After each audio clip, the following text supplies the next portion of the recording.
majority of the people joining early days, they are generalists. So they are really Swiss Army knives. But then at a certain stage, you need these people less and you need more specialists, and you are trying to hire specifically person with this specific experience, which is very niche, and you are trying to add more specialists. And what I saw, if you remove these generalists from the company, you have a lot of specialists who are very professional in their niche, but they cannot see the whole picture. And then you lose this kind of innovation vibe. People who can really look at the several layers and bring some interesting ideas, which is a combination of different parts of the companies, but not very specific niche. And I also advocating for reconsidering the word generalist as a negative term. Sometimes I heard this, you are a generalist, you need to go and be a specialist. But I think the beauty of the business and startups is just to have a mix of different types, specialists and generalists. Welcome to Thrivecast. On our today's topic, we have Elena. She lives in beautiful Amsterdam. I'm so jealous about her. It's a beautiful weather. I've been there a couple of times as well. Today's topic is product evolution. We will take the journey from building of an early stage startup all the way to scale up, and we'll touch upon the product strategies, the org roles, and the structure. I will have a better name by the time the podcast comes out, but that's the general topic that we're covering. For the listeners who doesn't know Elena yet, she goes by Olena, Olena, rather than Elena. She comes from beautiful Ukraine or Ukraine. She's also a TEDx speaker, so that's why she believes in short and focused podcasts and focused conversations, which I really love about her. She's been involved in building products, communities, and various marketing strategies at companies like Microsoft, Miro, Lego, and she is also running her own PLG company now called Pop App Factory. Am I saying it right, Olena? Yeah, so actually, thank you. Such a beautiful introduction. The last piece regarding Pop-Up Factory is not correct. I'm actually building my second startup. I couldn't tell the name, so it's still in stealth mode, but we are going to release our first prototype in April next year. Yeah, but you're right. I'm building my own company. I worked in fantastic companies, had this, I think, luck, which brought me to very different types of enterprises and fantastic people to get knowledge and grow like from the professional side there. Yeah, calling from Amsterdam, it's mid-evening, like 4 p.m. time here. It's already very dark, but I'd like to enlighten this conversation with you, Guguraj, and the topic is exciting to me. It's something that I'm very passionate about, like building companies. And I'm a builder by myself. I really enjoy starting something new, understanding what is the problem, how we can solve it 10 times better. So to the listeners, I first listened to Olena's TEDx podcast. I wasn't aware of her 4 or 5 months back. And since then, her name crossed many times on my LinkedIn posts. And then I see many of her LinkedIn posts are around product strategies, are around org structures, which is why I thought, hey, you know what? Who better than Olena to actually bring to the podcast? So Olena, with your background, you've worked in so many places. In the last 5 to 10 years, you touched upon growth, marketing, product, but you call yourself as a builder. Could you tell us a little bit about your background and your interest in this particular space and why you picked product strategies and org development as a specific career path? You could have had so many other choices as well, but you picked this. What was your motivation behind it? Yeah, replying to the first part of your questions. My background is very strange, maybe. I'm a radio technical engineer by my first degree. I never worked as radio technical engineer, but because of this education, I think I'm very numbers driven and very technical person. And this somehow brought me to my first job, which was like web product manager. That time it was like 20 years ago, to be honest. And then my first job was basically connected with the product. I really felt in love to build products. And then I also felt in love also in product marketing, working in Microsoft. And also, I fell in love specifically in building products for kids and for education and built my own company there. Then also I fell in love in productivity tools like Miro, and optimization of my time is like my favorite topic on like personal basis. And speaking about why product and product strategy So product building something, and specifically digital products, is like my passion, and specifically kids education market is like my true passion and productivity tools. But product strategy is something which I noticed, me including in my early days of building products, is something that you usually miss. And then you're starting building your product, you mainly driven by intuition. So this is like a very typical way for founders. You start from intuition, you build something, you release, you see how it goes, you adjust, you iterate, you come to a certain point, then you have a product market fit, you have a team of 10, 20 people around you, and then you are asking yourself, what is next? And very often, what I see specifically in this stage of startups, there is no clarity what is next. And it gives a lot of friction, internal friction for the people who are working on the product. And it also gives for founders a lot of pressure to understand where to move. And for me, product strategy is such a fantastic kind of area or subject to cover and to unveil for you as a founder what specifically you should do and how you envision and reconsider like your company from the early days and what is the future, where you are moving. And basically, for me, product strategy is connecting the dots between your vision, like your big bets, your competitors, your customers, your go-to-market. So everything like in one plate. And also this is something that helps you to build a roadmap. So it's such an important area, which is really helping you move your company forward, align your team members around common goals, and add clarity to everything what you are doing. And for some people think that this is like an extra work that needs to be done and there is no reason to invest into product strategy building. I had this vision, everything worked well, but I like to think about what brought you here will not bring you there. So basically, yes, you do have success. This is fantastic. You made it. But what is next? And very usually people are first-time founders and they made mistakes like I did. Believe me or not, I didn't have a product strategy in my first company, Pop-Up Factory. Everything was driven by intuition. We had the extreme agile development. The approach was basically to release, build, see how it goes, and we had no clarity where we are moving. And that was one of the reasons why I couldn't scale the company. And right now, I see that product strategy is an important topic just to address in this stage of the company. And this is interesting area for me also to help and from external perspective come to the company and help them to connect the dots, especially then you are working on your own startup for 2, 3, 4, 5, sometimes 10 years if it is a bootstrapped company. You are in a kind of bubble. So you basically feeling everything and like you are, but nobody else knows your customers, like everything. But in reality, you overthink so many stuff and involving external people is crucial. And even in my own startup, which I'm going to release next year, I will be adding people who will be helping me because this is so crucial for success. Yeah. So I think maybe let me try to summarize what you said, both for myself as to our listeners. You've touched upon the evolution of a company, how they go from early stage to mid-scale. And you also talked about as they are going through each of these milestones, as they start growing up, the people who have taken your company from 0 to 1 may not necessarily be the right people for them to go to 1 to 10 or 10 to 100, right? So that's something that you touched upon. You also touched upon that it's important for you to be surrounded by advisors, both internal and external, right? And you have indexed your current company to have external advisors as well. But let's peel the onions on that, at least the layers that we can start with. The first one is, let's say you're an early stage founder and you have less than $1 million ARR and you have a small set of employees between, let's say, of course, you're not alone. You have between maybe 2 to 10 or 15 hour employees. There's a need for your product that you're building, which means that you may or may not have achieved yet a product market fit, but you know that you're getting there. At that point in time, what are the things that the founding team should think about as a product strategy? Maybe here are some choices. Should they believe in long-term product strategy, meaning, hey, this is a roadmap for the next 2, 3, 4, 5 years? or should they look for something a lot more shorter term, could be even a week or two, or a month, or Yeah. even a quarter for that matter? What have you seen out there?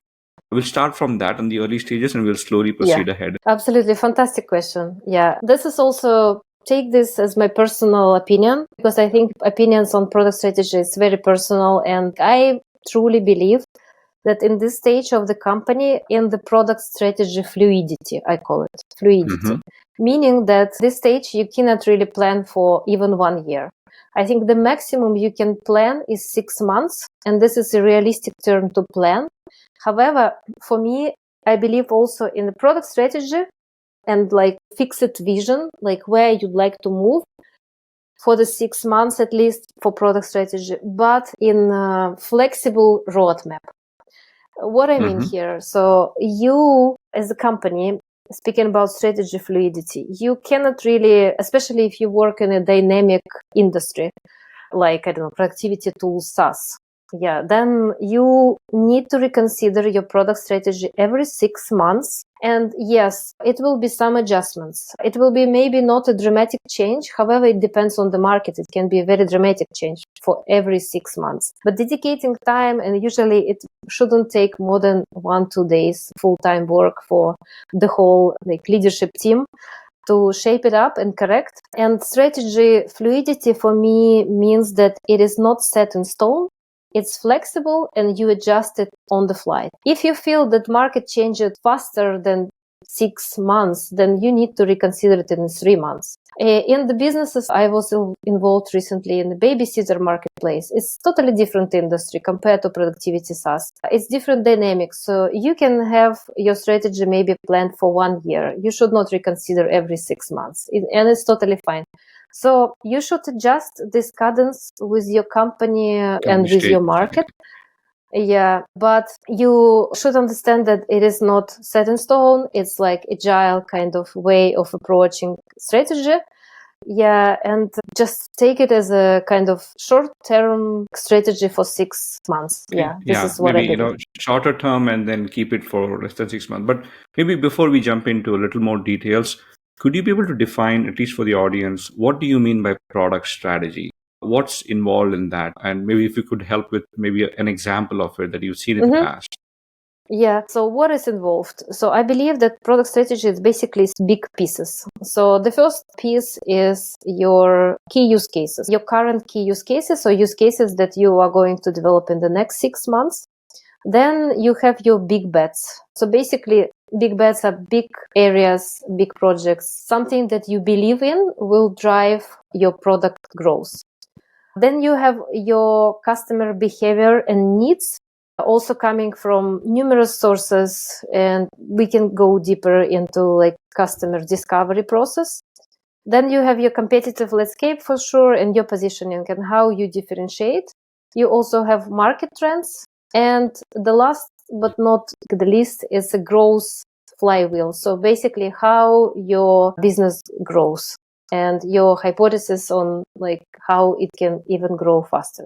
6 big areas should be included, and it shouldn't be a long document. So usually it's 2 pages, maybe 3 pages. And we had this document in Miro, and I think this document is so crucial for all the company to align on where we are moving. And basically this document is educating everybody from starting from customer support, finishing with like engineers. What is our focus? Like where the company is moving. And it helps so much to align people around a common goal. Okay. So would you have an example of that? Maybe any examples with either Miro or any of the companies that you work with? So for example, 2 years ago in Miro, in the product strategy document, it was clear goal for the company to move enterprise. And that was a very important like milestone to achieve in the next couple of years. And for me, it was so interesting to read like how company moved from self-serve growth into sales-led growth, and the strategy which was in the product strategy document. So that's something, was really great to see, and which helped everybody in marketing and in product really come together and make it happen. Makes sense. Makes sense. Yeah, we'll also try to do some research and find some templates around it. If you have something, let us share with us, and we'll take it from there.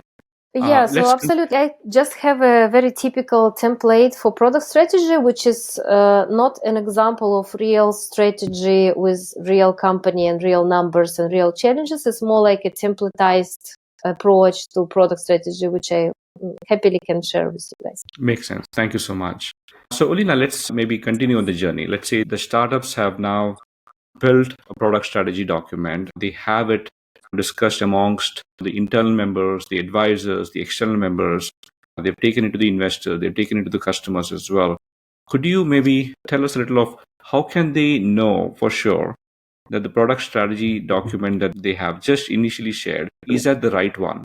Is there a feedback loop associated to it? How do the founders go about understanding whether it has the right mix? Do they share it with the customers? Do they share that with the investors? What have you seen out there? So based on my experience with investors, yes. With customers, no, because there are some information that you cannot really share.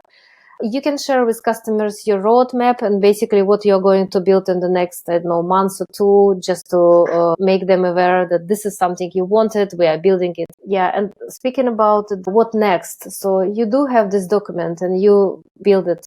Usually you build it actually together in this size of the companies. If it is like 10, 50 people in the company, it's really a shared document. And you usually then you involve people from different departments to contribute and to comment. And even when I was in Miro and the company was 400 people, the document was shared by our CEO and everybody can read it and can really comment on everything which is included, which was amazing for this size of the company. So I haven't seen this in any other places. And this means for me true culture of transparency in the company, where in this size you can really get feedback from the people and people feel heard and feel really attached and committed to the strategy. So that's an amazing experience to see. In the companies of smaller size, you usually have people contributing during the product strategy development. So you basically co-creating the strategy together. So you don't really need top-down, just deliver strategy. This is where we move. No, people are aware, like people contributed and people are committed. I'll stitch some of the threads that you have there. So let's say you have the document and you have it internally organized and you're talking a little about how do you take it from there on. Let me ask maybe some other questions around to get a little more context. Once the strategy has been discussed, who owns the execution of it? Sure enough, the founders are driving it. But at this particular juncture of a startup, it's a very small team. And most of the time, they are working just on building the features. So who actually owns and makes sure that the product strategy is going according to the baseline plan?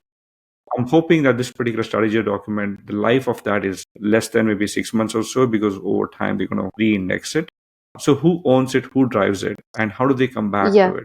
Yeah, great question. In different companies, it is different, and it's really depending on the founders. In majority of the cases, the founders actually the owning the strategy, the owner of the strategy, and the kind of advocate to follow the strategy.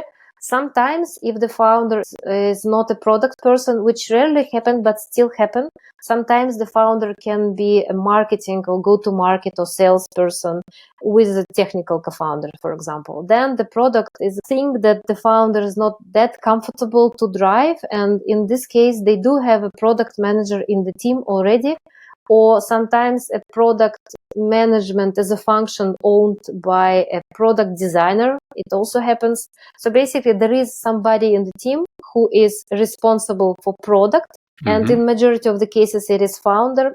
But I think what is the most important one is to have these two people, founder and the person responsible for product, really be aligned together where we are moving and what are the priorities coming from the product strategy and how we prioritize basically our product roadmap.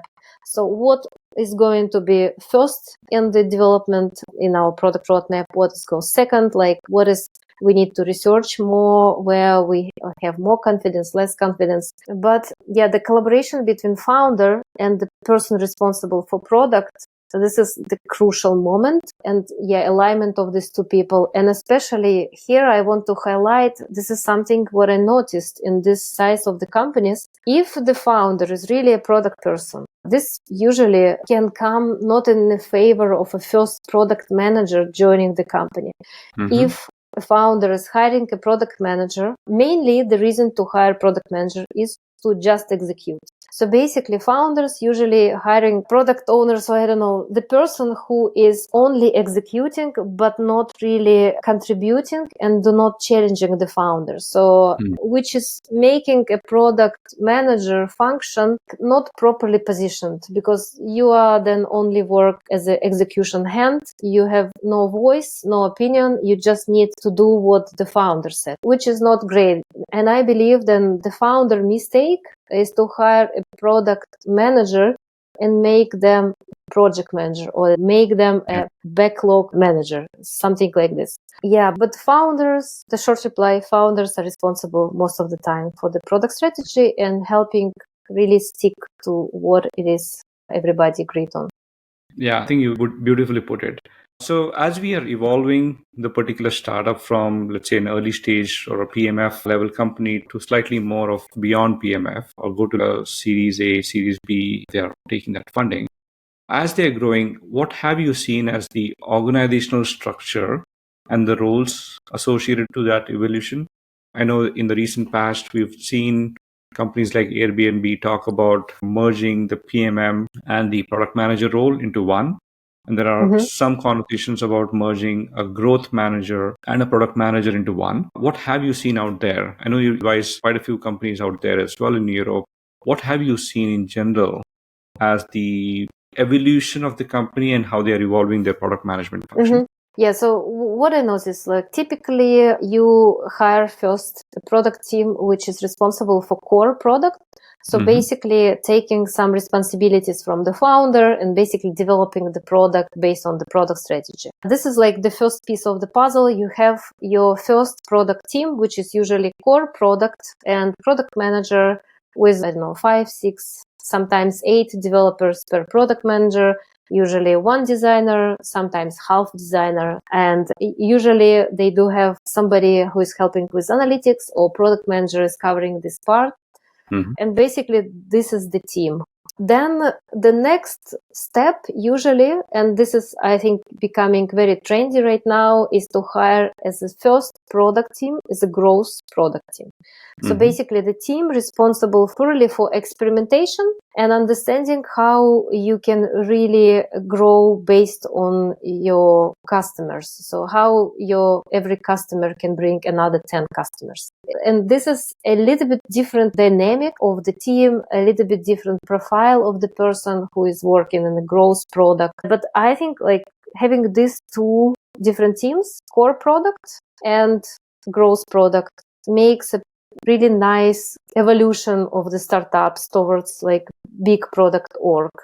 And then later on, the next step is to really go in depth into core product, like having different types of layering down on the core product. Then also growth product, basically separating growth one cell into 3 or 4, like growth product responsible purely for monetization or purely for acquisition, which is how it was also structured in Miro. And I think this is a fantastic structure to have. Let me see if I understood what you said. You mentioned about there are 6 parts of the product strategy, right? Key use cases, big bets, customer needs, competitive landscape, market trends, and growth flywheel. The last part of it, the growth flywheel and the market trends, you can probably assign much of that to, let's say, this new ethereal role of a growth PM, right? But the rest 4 on the top, key use cases, bets, customer needs, and competitive landscape, you can probably assign that because that's a lot of that is product development. You can probably assign that to the product manager. Would that be right to say? Can we divide and conquer the product strategy into these 2 buckets? Yeah, absolutely. Yeah, you put it really nicely. So this is true. This is how it also was in Miro. So basically, you're right. So growth flywheel is basically responsibility for growth product. And also, depending if you have a sales-led org, then the part is also the sales part also responsible for this Correct. part on the strategy. Got it. When do they hire, as the startup is evolving, when do they hire their first PMM? Is it usually after the growth hiring, or is it part and parcel of that particular bucket of hiring where growth and PMM happen to come in at the same time? What have you seen out there? Yeah, so speaking about PMM, you mean product marketing manager? Yeah. Correct. Yeah. So PMMs, I don't remember actually in the companies I consult, usually at the stage when you're till 50, 60 people, you don't have PMM. So as a separate individual responsible purely for product marketing, you usually have a kind of very generalistic marketing manager who is helping with everything and sharing this responsibility and covering like everything what is needed for product marketing. I think in Miro, first PMM appeared quite early. In my team was a person who was, I think, the first PMM at Miro, and she was the number 20 employee in Miro. But that time, I think she was also sharing this responsibility, not only covering for PMM, but also covering for some customer support, enablement, something like this. So it was not purely PMM. So I think also the interesting point which you touched in the beginning, and you said you need to have different types of people in the beginning of the company and then it grew. You are totally right. Majority of the people joining early days, they are generalists. So they can do marketing, product, or analytics. I don't know. They are really Swiss Army knives. But then at a certain stage, you need these people less and you need more specialists in a very niche area. So, for example, you need a product manager, which is specifically responsible for monetization, which is a very unique skill. And you are trying to hire specifically person with this specific experience, which is very niche, and you are trying to add more specialists. And my opinion on this, actually, and I believe this is something what is happening right now as a change in general, and what Airbnb and Brian Chesky was shared in recent different podcasts, is that I think there is a trend to have more generalists in later stage of companies than it used to be. So basically, if you look at the current scale up, like 2,000 people, you have maybe 5% of generalists, or maybe less. But I think the trend is to have these people more, maybe 15, 20 people or even more, because they can basically, so these people actually bring innovation. This is, I believe. And what I saw, if you remove these generalists from the company, you have a lot of specialists who are very professional in their niche, but they cannot see the whole picture. And then you lose, and this is something also big companies don't have, this kind of innovation vibe. Yeah, the people who can really look at the several different layers and bring some interesting ideas, which is a combination of like different parts of the companies, but not very specific niche. And I'm advocating for reconsidering the word generalist as a negative term. Sometimes I heard this, you are a generalist, you need to go and be a specialist. But I think the beauty of the business and startups is just to have a mix of different types, specialists and generalists. And being generalist is difficult, but it's not a bad thing. It's just difficult because you are usually overloaded with information and you can do so many things. This is why you maybe work much more than specialists. Yeah, so I think we've used the words generalist now. We've used the word specialist. We've used a new term, which is a Swiss Army knife associated to product manager. In the last maybe 2 months or so, I've been hearing more and more of the full stack product manager as becoming more of a trend. And I did search on Google to see, when I search for full stack, what do I get? If I open an anonymous incognito browser, it gives me a combination of full stack developer, but no full stack PM. But when I search for full stack product manager, it gives me a lot of interesting results now. I'm starting to see that, hey, that's a job description now. Full stack product manager, which is, I think you touched upon 7 or 8 layers. You talked about a data analyst person. You talked about someone who's building core features, someone who understands pricing, competitive analysis, someone who's even slightly better or a generalist marketing person being able to at least tell the story of their product. If they can't do that, then none of that actually sticks together. And the last one is about being a project manager as well, right? He can't just be looking outwards.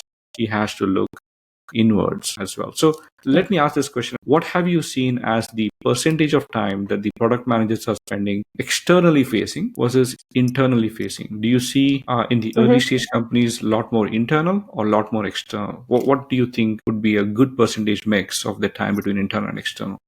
Yeah, my belief that product managers in this size of the companies should spend, 20% of their time for external conversations, speaking with customers. And by external, not only just having customers interviews, like really being advocate of the customers in the company, but also community of customers. So I am a true believer on the kind of community-led growth and co-creation with customers, your product co-creation with customers. And I think the role of product manager is being just a kind of a community manager. In this early stage of the company, you don't have a community manager. You probably don't even have a formed kind of community, but you do have your 20 passionate customers who'd like to help you and really co-create the product with you. And you as a product manager, you just need to be in touch with them, ask them what they want, really understand their ways of working, and they can bring you so many fantastic ideas. So my personal belief, like, customers knows everything. You just need to ask them. And then you need to understand what would be the most impactful thing to build. But majority of the bright ideas, they are coming from customers. It's just speak with them more, you will have everything. But 80-20, 80 internal, 20 external. And the last thing I want to add, I think what is also missing in this size of the companies, that the product manager, usually the person who is responsible to connect with customers, bring insights, and educate the team inside. But I think ideally is to ask at least product team, so engineers, designer, analytics, like marketing person, really also to dedicate a small maybe percentage of their time, but still have conversations and participate in customers' interviews, because this connection is very important, and having them not only listening to product manager but also participating in this interview will bring so like fantastic team culture, like customer-centric team culture. Yeah, I think that's a good summary. Spend at least about 20% of your time external, learn from customers. If not, even slightly more is fine in the early stages, so that you understand their needs, their pains, the choices that they might have. Maybe to close, could you be able to share any fail story that you've seen, either in the places that you worked or the companies that you have advised, that they went through this particular evolution journey and they failed? They might have failed terribly, it was a complete shutdown of the company, or it was extremely inefficient, or anything in between. Anything that you'd share? Yeah, so I want to share maybe one story that I saw for the company who was, so they basically missed the customer centricity. So at a certain point of the company founder decided that I'd like to prioritize A/B testing over kind of customer-centric product development. So basically, the company went into the trap of A/B testing everything and delivering not like a value to the customers, but more focusing on like micro optimizing screens for some very small changes in revenue. And by doing this, they basically just constantly do not deliver any customer value, and didn't went well, which is logical. And this is a personal story external, but I also have my own personal fail. So I had my own company in Ukraine, and I was the first-time founder. And I failed this company because of like another reason. So I was really passionate and I really wanted to build my own company. And the company was bootstrapped. We were profitable after half a year. We didn't raise any money. We didn't spend any cent on marketing. The company was like fully PLG. Basically, we just released the first product. App Store featured us because it was fantastic product. They asked me, when you are going to build next product, we'd like to include you into all the promotions if the quality will be the same like this one. We will be featuring you as editor choice and staff favorites. I said, sick. And we built 40 different, it was educational applications for children. It's a kind of micro use cases for different needs for primary school age of kids from 4 to 9 years old. And then I was really passionate. I was building it day and night. I think I worked every day for 12 hours per day, sometimes during weekends. And it was like 3 years. I think I survived during 3 years, this journey. And then I found myself totally broken, to be honest. And this is actually how my passion moved me into this incredible pace of work. And then I had no energy to really bring to the company. And I had no energy to create something and envision new products. And this is something like my huge learning from here. If you are passionate, you develop your own company. Fantastic. You just need to keep really structure for yourself. This is the time to recover. This is the time to work. Don't create the environment, then you work 3 years in a row and then you need a year to recover and you cannot really be in the business anymore. So really keep your balance there. Yeah, so that's my personal learning and I'm avoiding this right now in my second company. That's beautiful. That's beautiful. Thanks for sharing both the learnings there. In fact, sometimes they say that if you don't fail enough, you don't learn enough. And people are using the word learning more than failure these times. I loved hosting you. Thank you, Elena, for taking the time and sharing us with all the tidbits that you have in the product strategies. My pleasure. To all the listeners, you're listening on various podcast catchers or on YouTube, please do leave a comment. Let us know if you like this particular podcast. If you have any other suggestions for guests or topic, very much welcome to share with us. Thank you again.